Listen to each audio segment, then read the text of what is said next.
Hello. प्रणाम मित्रों। आज पता लगा कि टीचर्स डे है।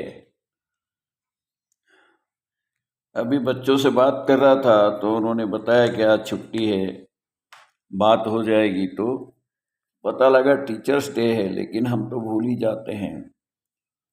तो फिर मोबाइल खोल के देखा, व्हाट्सएप के ऊपर डॉक्टर राधाकृष्णन भूतपूर्व राष्ट्रपति जी का फोटो देखा तो याद आया कि हाँ, हम भी मनाते आ रहे हैं इनका। तो लेकिन अभी कुछ साल पहले मैंने पढ़ा, ओशो बाबा को पढ़ रहा हूँ मैं कोई 20 साल से, लेकिन ये तथ्य अभी आया क्योंकि बहुत 650 बुक्स हैं उनकी, वो सारी पढ़ना बहुत मुश्किल होता है। कोई कोई बुक छूट भी जाती है। तो एक में इनका संदर्भ आया कि पहली बात तो उन्होंने ये उठाई कि राष्ट्रपति कोई पहले टीचर था और फिर वो राष्ट्रपति बन गया, तो उसके जन्मदिन को मनाना ये कोई बड़ी बात नहीं है। मैंने जब ये पढ़ा तो मुझे भी थोड़ा चौंक गया, मैं भी कि है ये कैसे पूरा देश मना रहा है, ये तो अच्छी बात है।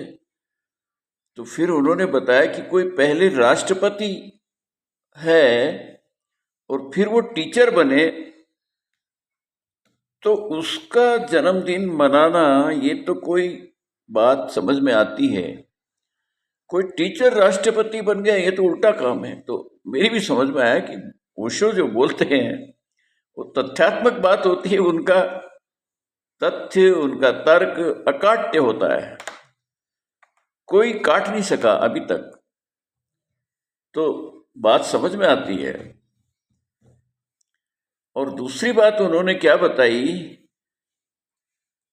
एक बात और बता दूं उनके बारे में, मैं सब कुछ जानता हूं कि वो कभी किसी की झूठी आलोचना नहीं करते थे, कभी लेग पुलिंग नहीं करते थे। उनको लेग पुलिंग करने का शौक नहीं था। हाँ, जो तथ्यात्मक बात है और वो आ गई बीच में तो वो बोल देते थे। तो दूसरी बात उन्होंने ये कही कि जो वो राष्ट्रपति थे, ऐसे आदमी को राष्ट्रपति भी नहीं बनाना चाहिए। ये मैं बोलता हूं, उन्होंने नहीं बोला। कि जो आदमी अब किसी की थीसिस को चोरी करके और वो डॉक्टर बन जाए, वो उपाधि ले ले, तो इससे ज्यादा अपमानजनक बात क्या होगी। एक ऐसे आदमी को राष्ट्रपति बना दिया कि जो चोरी की थीसिस से डॉक्टर बना। तो ऐसे आदमी को ना तो राष्ट्रपति बनाना चाहिए और ना उनके जन्मदिन को टीचर्स डे की तरह सेलिब्रेट करना चाहिए। लेकिन वर्तमान सरकारों की मजबूरी क्या है, देखिए, जो प्रधानमंत्री हैं या कोई बड़ा से बड़ा पद है, राष्ट्रपति है, प्रधानमंत्री हैं, ये कितने मजबूर होते हैं ये बेचारे कि इनको जीती मक्खी निगलने के लिए मजबूर होना पड़ता है। तो एक साधारण आदमी भी उसके लिए तैयार नहीं होता। लेकिन ये इनकी मजबूरी देखिए, दिखने में प्रधानमंत्री दिखेंगे, नरेंद्र मोदी 56 इंच दिखेगा सब, लेकिन मजबूरी देखिए कि ऐतिहासिक जो गलतियां हैं उनको ये ठीक करने की हिम्मत नहीं है। 56 इंच हो या 156 इंच हो इनकी हिम्मत नहीं है। मैं प्रधानमंत्री का, नरेंद्र मोदी का बहुत बहुत पुराना समर्थक हूं। मैं जनसंघ में नहीं था। भाजपा का जिस दिन जन्म हुआ जयपुर में, 30 जनवरी 77 को भाजपा का जन्म हुआ था, बड़ी चौपड़ के ऊपर जयपुर में। मैं उस कार्यक्रम में सम्मिलित था और सबसे पहला मैं सदस्य बना था। तो मैं भारतीय जनता पार्टी का और उसके नाते नरेंद्र मोदी का बहुत बड़ा समर्थक हूँ। तन मन धन से उनके लिए मैंने काम किया, अभी भी कर रहा हूँ। उसके बावजूद भी अगर कोई आलोचना करनी होती है तो करनी चाहिए, क्योंकि मैं अंधभक्त नहीं हूं। अब उन्होंने क्या बोला, ओशो ने, कि उन्होंने उंगली उठाई इनके ऊपर कि ऐसे व्यक्ति को राष्ट्रपति भी नहीं बनाना चाहिए और इनके जन्मदिन को टीचर्स डे नहीं मनाना चाहिए। दो गलती हो गई। तो सुधार कोई करने का उपाय नहीं है, क्योंकि साउथ में क्या सोचेंगे बीजेपी के बारे में अगर इनको अभी भूल सुधार कर दिया, ऐतिहासिक भूल सुधार होनी चाहिए, नहीं कर पा रहे, कर दिया, तो भारतीय जनता पार्टी को, नरेंद्र मोदी को की व्यवस्था देखिए, इनकी व्यवस्था बता रहा हूँ, मजबूरी बता रहा हूँ मैं। जीती मक्खी को निगलने की इनकी हिम्मत की मैं दाद देता हूँ कि ये उसको नहीं हटा सकते, ऐतिहासिक भूल की सुधार नहीं कर सकते। क्यों? क्योंकि साउथ के लोग क्या सोचेंगे बीजेपी के बारे में। तो ये कुर्सीबाजी का जो चक्कर है, डेमोक्रेसी में सबसे बड़ी गड़बड़ वही है। डेमोक्रेसी की सबसे बड़ी आलोचना यही होती है कि ये कमजोरी है इनकी। ठीक आ रही है मुझे।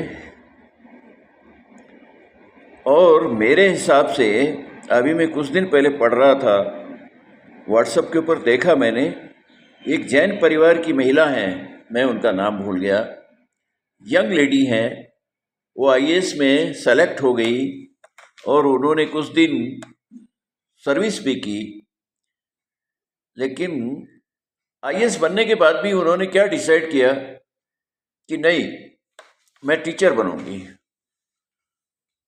आश्चर्य हुआ मुझे, जिस आईएएस बनने के लिए ख्वाब देखते हैं करोड़ों लोग, और बनने के बाद भी वो ठोकर मार रहा है, जो कुछ बात तो है समझने जैसी। वो यंग लेडी हैं और वो आईएएस को ठोकर मार के टीचर बन गई। तो मैं कहता हूं, ऐसे लोगों को जो आईएएस को छोड़ के टीचर बनते हैं, ऐसे लोगों के जन्मदिन को टीचर्स डे सेलिब्रेट करना चाहिए। वो तो कुछ बात है, लेकिन ऐसे राष्ट्रपति बार बार उसको निंदा करना भी मुझे अच्छा नहीं लग रहा। इसके ऊपर विचार होना चाहिए। ये जो ऐतिहासिक भूल है, इनको सुधार करना चाहिए। कुर्सीबाजी का चक्कर छोड़ो। ऐसे ही अभी भी दिल्ली में ये जितने भी मुगल कालीन अत्याचारी, और इनको क्या क्या बोला जाए, इनके लिए शब्द छोटे पड़ रहे हैं। ये खूंखार, दुर्दांत, डाकू, अत्याचारी, लुटेरे, इनके नाम के ऊपर अभी भी दिल्ली में नाम चल रहे, नहीं हटाए जा रहे। क्यों? वही कुर्सीबाजी, जीती मक्खी को निगलना कि मुस्लिम वोट, और मुस्लिम वोट इनको, कोई मुस्लिम इनको वोट नहीं देता। चाहे उसको आप गैस दे दो, चाहे 3 तलाक छुड़वा दिया, चाहे कुछ भी कर दो, कोई नहीं देता। कोई मुश्किल से 5% लोग देते होंगे वो भी नहीं, तो उस पर भी मुझे संदेह है। तो ये कुर्सीबाजी का जो चक्कर है, वो ऐतिहासिक भूलों को मिटाना होगा, और एक कुर्सीबाजी का जो लालच है वो छोड़ना पड़ेगा। ओके, सी यू, बाय, नमस्कार।